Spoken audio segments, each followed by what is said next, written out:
مقابلے میں زیادہ اجر و ثواب پانے کا ذریعہ ہے. یہی غربت روز قیامت حساب و کتاب میں آسانی کا سبب ہے.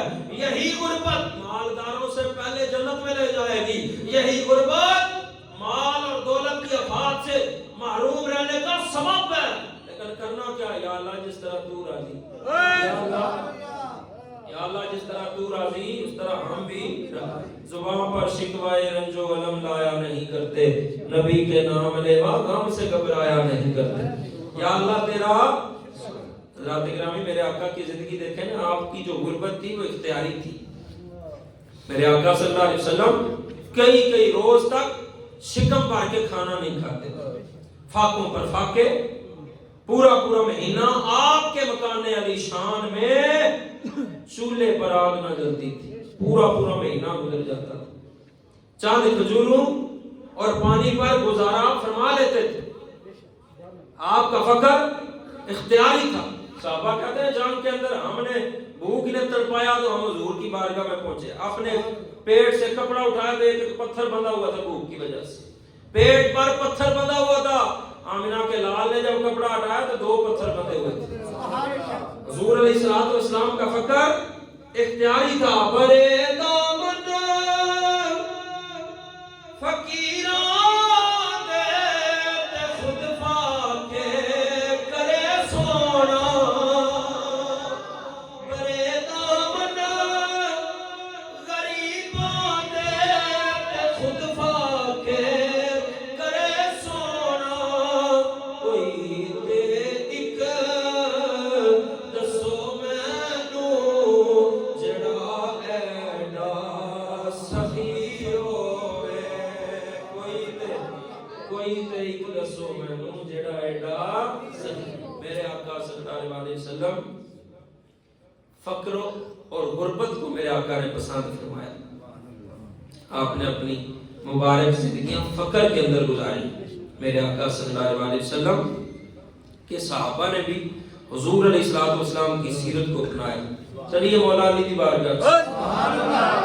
حضرت سہیل بن غفلہ فرماتے ہیں امیر المومنین مولا کائنات حضرت مولا علی دارالامارہ کوفہ میں حاضر ہوا میں آپ کے پاس. آپ کے سامنے جو کی روٹی رکھی ہوئی تھی، دودھ کا پیالہ تھا. روٹی اتنی خشک اور اتنی سخت تھی کہ کبھی اس کو ہاتھ سے توڑتے تھے، کبھی اپنے گھٹنے پہ رکھ کے توڑتے تھے. اتنی سخت روٹی. یہ دیکھ کر میں نے آپ کی کنیز حضرت فضہ رضی اللہ تعالیٰ عنہ سے کہا کہ آپ کو ترس نہیں آتا؟ دیکھیے تو صحیح کہ روٹی اتنی سخت ہے، جو شریف چھان کر نرم آٹے کے ساتھ نرم روٹی بنا کے دیا کریں. آپ مولا مشکل کشا کو مشقت نہ ہو. حضرت فضہ نے جواب دیا امیر المومنین نے ہم سے وعدہ لیا ہوا ہے کبھی بھی جو کا آٹا چھان کے روٹی نہیں پکانی. ہم سے حضرت مولا علی نے عہد لیا ہوا ہے. میری بات کو جب سنا تو مولا علی میری طرف متوجہ ہوئے. فرمایا ابن غفلہ کیا کہہ رہے ہو؟ میں نے ساری بات بتائی اور کہا کہ علی جا آپ اتنی مشقت نہ فرمائیں، اپنی جان پہ رحم کریں.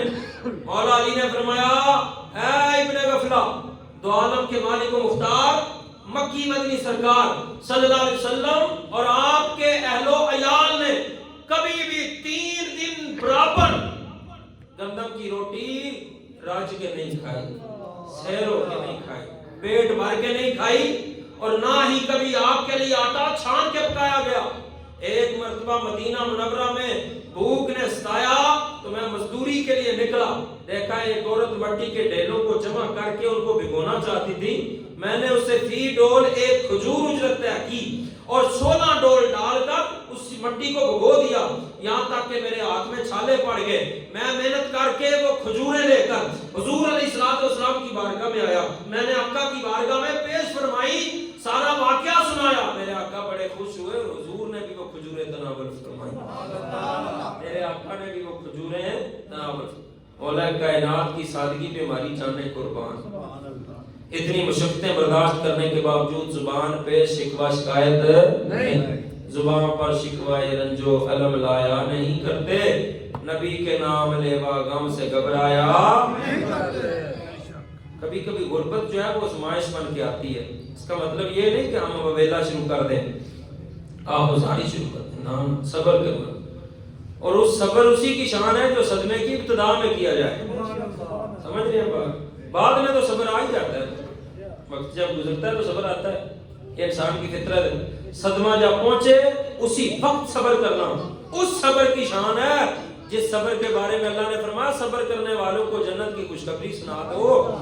یہ وہ صبر ہے جو صدمے کے ابتدا میں کیا جائے. منقول ہے کسی بزرگ اللہ والے سے اپنی تنگ دستی کا کسی بندے نے آ کے شکوہ کیا، میں موڑا شکوہ کیا نا، تو انہوں نے سوال کیا، پوچھا تمہیں 10,000 درہم کے بدلے اندھا ہونا قبول ہے؟ کہنے لگا نہیں. اس نے پوچھا 10,000 درہم کے بدلے تمہیں گنگا ہونا قبول ہے؟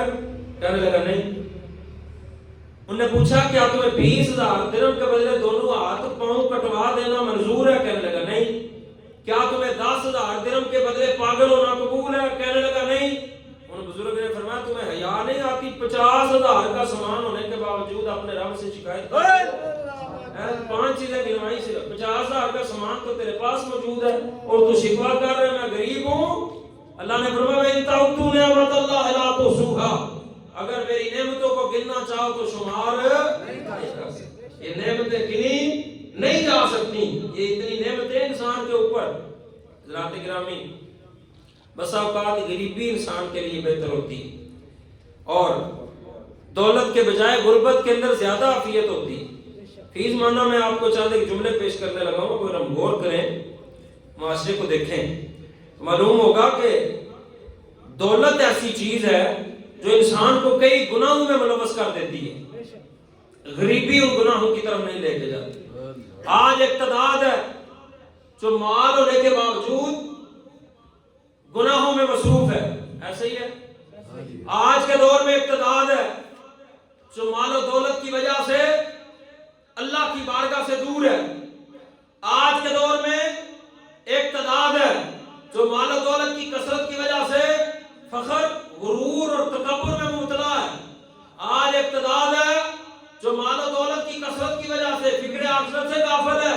کاٹن کا سوٹ بدل پہ آ گیا، ٹور بدل گئی. ہاں جی، جوتا مہنگا پہن لیا، ٹور بدل گئی. بائک نیا لے لیا، ٹور بدل گئی. گاڑی نئی آ گئی، بندے کی چال ہی بدل گئی. ہاں جی، بنگلہ بن گیا، چال بدل گئی. وہ بندے تو ہے کیا چیز؟ تکبر تو صرف ایک ذات کے لیے ہے، وہ اللہ پاک کی ذات. ہاں جی حضرات گرامی، یہ مال ہے جس کی وجہ سے آج کے دور میں مال و دولت کی کثرت کی وجہ سے حلال اور حرام کی تمیز کرنے سے آج کا انسان بے پرواہ ہو گیا. آج ایک تعداد ہے جو مال و دولت کی کثرت کی وجہ سے نمازوں سے دور ہے. آج ایک تعداد ہے جو مال و دولت کی کثرت کی وجہ سے تلاوت قرآن سے محروم ہے. آج ایک تعداد ہے جو مال و دولت کی وجہ سے دنیا کی حریص بنتی جا رہی ہے.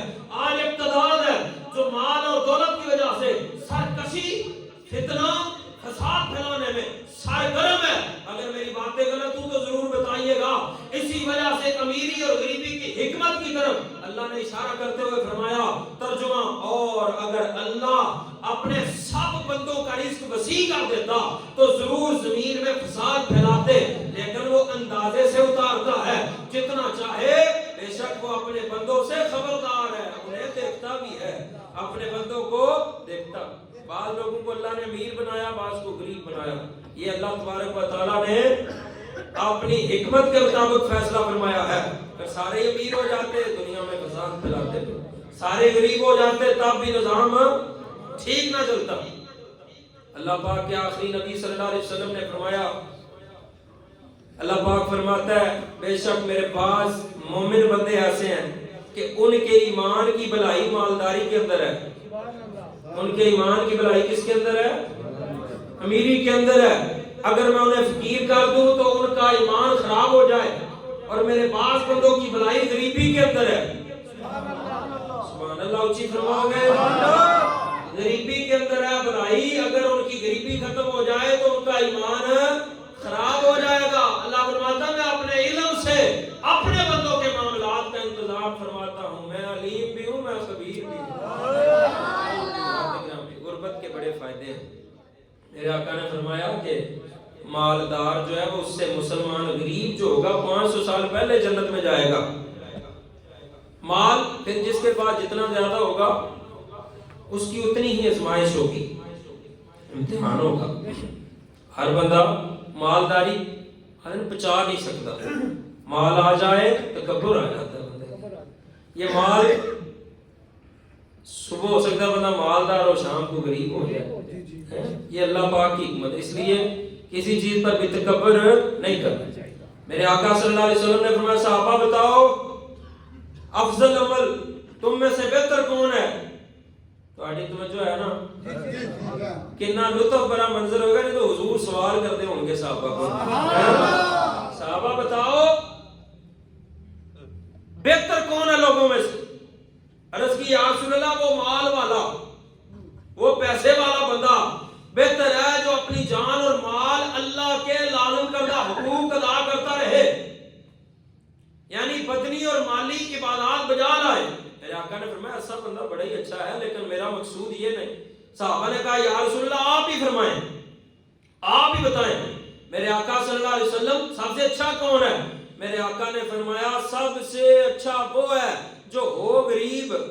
سب سے اچھا وہ ہے جو ہو غریب اور اپنی استطاعت کے مطابق اللہ کی راہ میں خرچ کرے. وہ غریب اور اللہ کی راہ میں استطاعت کے مطابق خرچ کرے. اگلی حدیث فرمایا اللہ پاک اس بندے سے محبت فرماتا ہے جو مومن ہو، بال بچوں والا ہو. کیا ہو؟ مومن ہو، بال بچوں والا ہو، اس کے باوجود کسی سے مانگتا نہ ہو، اس کے باوجود کسی سے سوال نہ کرتا ہو. آگے فرمایا ہر چیز کی ایک چابی ہے، جنت کی چابی مسکین اور فقیروں سے ان کے صبر کی وجہ سے محبت کرنا ہے. مسکین اور فقیر خود تو جائیں گے جنت میں، جو ان سے محبت کرے گا اس کو بھی جنت کی چابی ملے گی. یہ لوگ قیامت کے دن اللہ کے قرب میں ہوں گے جو غریبوں سے پیار کرنے والے ہوں گے، جو فقیروں سے پیار کرنے والے ہوں گے. مجھے مت کہو کہ غریب ہے میرا سب سے اونچا نصیب ہے. مجھے مت کہو کہ غریب ہے او میرا سب سے اونچا نصیب ہے.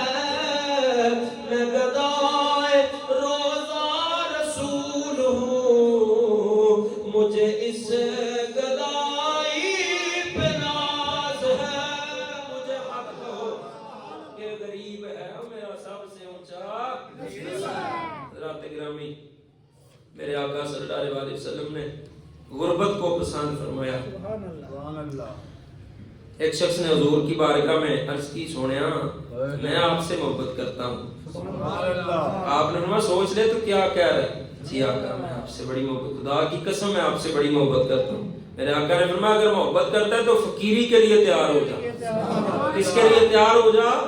فقر کے لیے، غریبی کے لیے. کیونکہ جو مجھ سے محبت کرتا ہے اس کی طرف فقر اتنی تیزی سے آتا ہے جس طرح سیلاب اپنے ختم ہونے والی جگہ پہ جاتا ہے، اتنی تیزی سے فقر آتا ہے. یاد رہے